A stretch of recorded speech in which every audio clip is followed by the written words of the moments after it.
Assalamualaikum warahmatullahi wabarakatuh. Semangat pagi anak-anak hebat. Hari ini berjumpa lagi dengan Ustazah dalam pembelajaran tematik. Hari ini kita memasuki tema baru, tema 8, subtema 1, pembelajaran 1 dan 2. Sebelum kita mulai pembelajaran, mari kita baca basmalah terlebih dahulu. Bismillahirrahmanirrahim.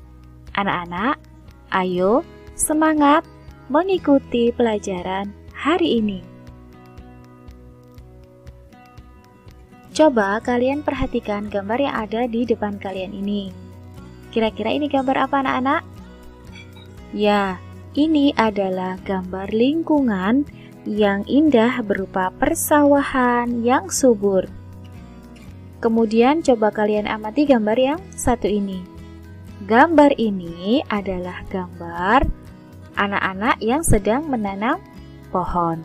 Nah, anak-anak, kita harus menjaga lingkungan agar lingkungan tetap lestari, karena lingkungan memberikan banyak keuntungan untuk makhluk hidup, terutama manusia. Jadi, kita harus melestarikan lingkungan untuk kelangsungan hidup kita.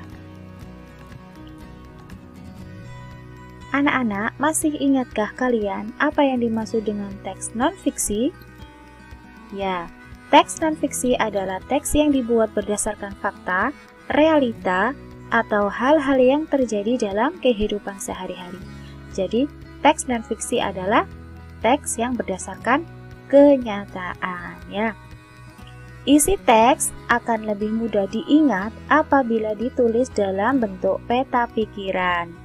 Nah, kemarin kalian juga telah belajar tentang peta pikiran.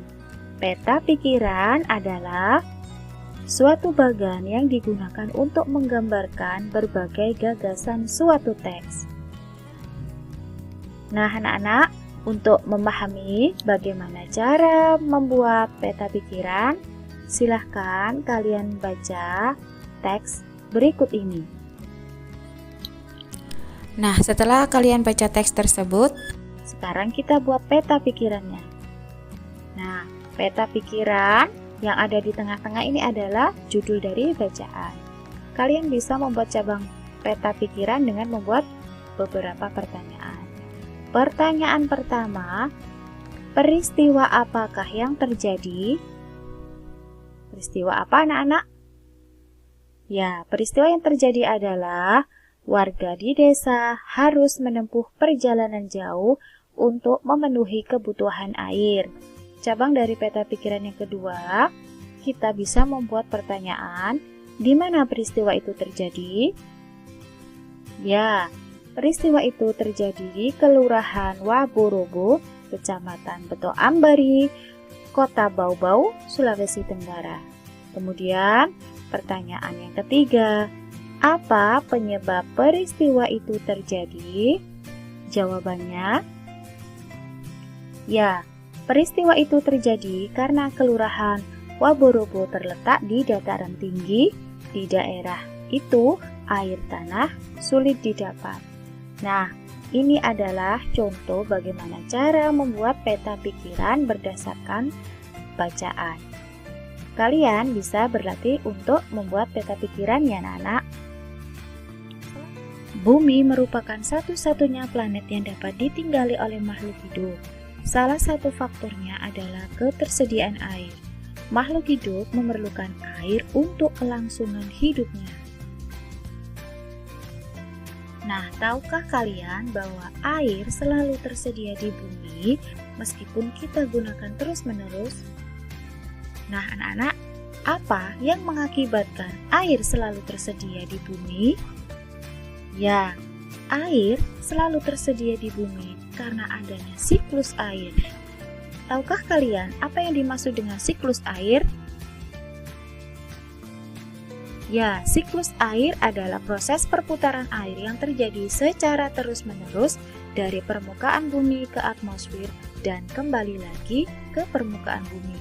Jadi, siklus air ini adalah proses perputaran air yang terjadi secara terus-menerus dari bumi ke atmosfer dan kembali lagi ke bumi.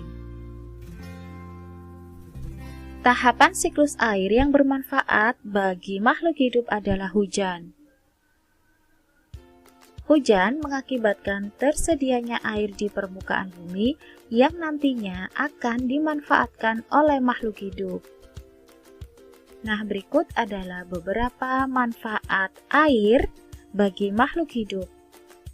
Yang pertama adalah air hujan yang meresap ke dalam tanah akan disimpan sebagai cadangan air bagi makhluk hidup.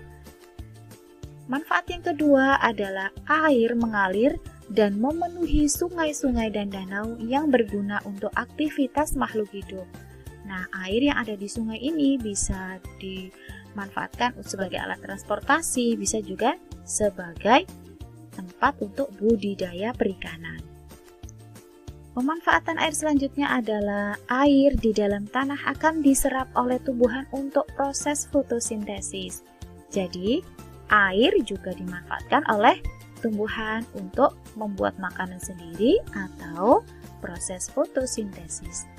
Manfaat selanjutnya adalah air menjaga kelembapan, suhu, dan iklim di bumi.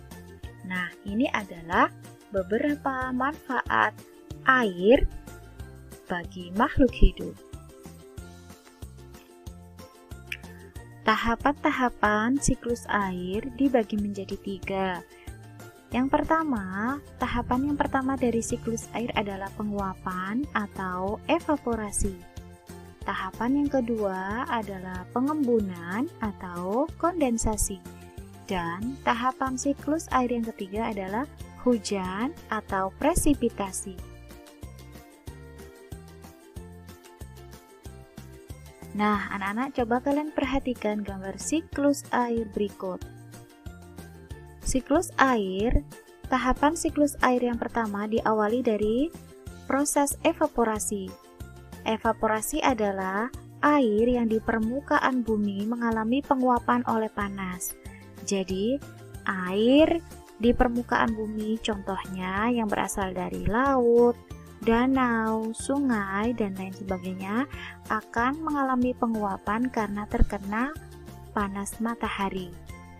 Nah, selanjutnya uap air akan menuju ke atmosfer. Nah, tahapan selanjutnya adalah kondensasi. Kondensasi adalah uap air di atmosfer mengalami pengembunan dan akan membentuk awan. Nah, jadi uap air yang naik ke atmosfer ini mengalami pengembunan dan akan membentuk awan. Ini kalian perhatikan. Ini adalah awan-awan yang terbentuk karena uap air itu mengalami pengembunan atau kondensasi. Proses selanjutnya, awan-awan yang semakin tebal karena mengandung banyak titik-titik air akhirnya akan saling bergesekan. Nah, kalian perhatikan anak-anak ya. Semakin hitam awan, maka semakin banyak mengandung titik-titik air yang akhirnya saling bergesekan. Nah, tahap selanjutnya adalah presipitasi. Titik-titik air jatuh menuju permukaan bumi dalam bentuk hujan atau salju. Nah, hal ini disebabkan karena tadi anak-anak ya, awan-awan yang tebal yang saling bergesekan sehingga terjadilah proses presipitasi, yaitu titik-titik air yang jatuh menuju bumi dalam bentuk hujan atau salju. Kemudian proses selanjutnya adalah aliran air dari hujan dan salju yang mencair bergerak menuju danau atau lautan. Nah, 3 tahap siklus air mulai dari evaporasi, kondensasi, dan presipitasi akan berjalan terus-menerus.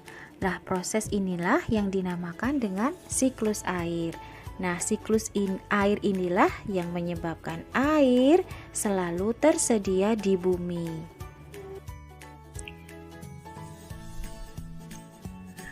Pada pembelajaran yang lalu, kalian telah belajar tentang tangga nada diatonis mayor. Nah, masih ingat apa yang dimaksud dengan tangga nada diatonis mayor? Ya, tangga nada diatonis mayor adalah tangga nada yang memiliki rangkaian 7 nada yang susunan nada-nadanya berjarak 1, 1 setengah, 1, 1, 1 setengah. Tangga nada diatonis mayor bersifat riang gembira dan bersemangat, serta biasanya diawali dan diakhiri dengan nada do. Nah, anak-anak, coba kalian perhatikan tangga nada C mayor berikut. Tangga nada C mayor yang ada di samping merupakan tangga nada natural. Apa yang dimaksud dengan tangga nada natural? Ya, tangga nada natural adalah tangga nada yang tidak menaikkan atau menurunkan jarak antar nadanya. Tangga nada C mayor atau C sama dengan do tersusun atas nada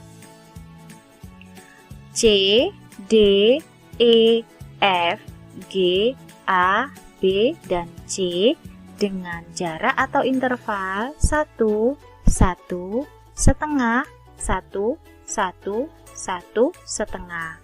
Nah, karena tidak ada perubahan pada jarak antar nadanya, maka nada C mayor ini disebut sebagai tangga nada natural. Sekarang coba kalian bandingkan dengan tangga nada G mayor berikut.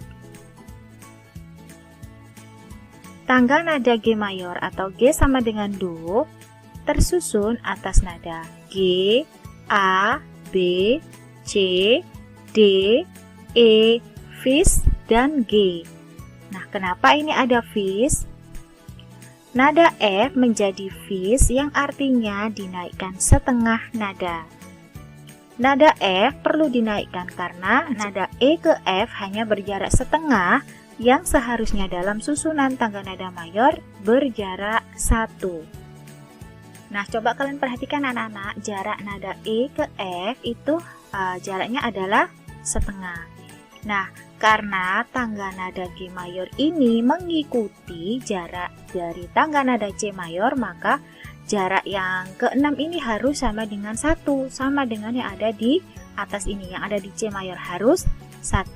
Nah, sedangkan jarak nada E ke F itu aslinya setengah. Nah, supaya menjadi 1, nada F harus dinaikkan setengah menjadi fis, sehingga jarak yang ke-6 itu menjadi sama dengan C mayor, yaitu 1.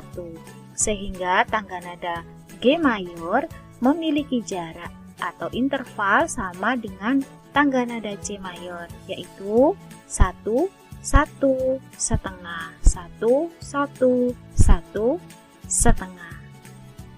Nah, anak-anak, itu tadi pembelajaran kita hari ini. Semoga apa yang disampaikan Ustazah bermanfaat dan bisa kalian pahami. Tetap semangat belajar di rumah dan selalu menjaga kesehatan ya anak-anak. Terima kasih dan Ustazah akhiri. Wassalamualaikum warahmatullahi wabarakatuh.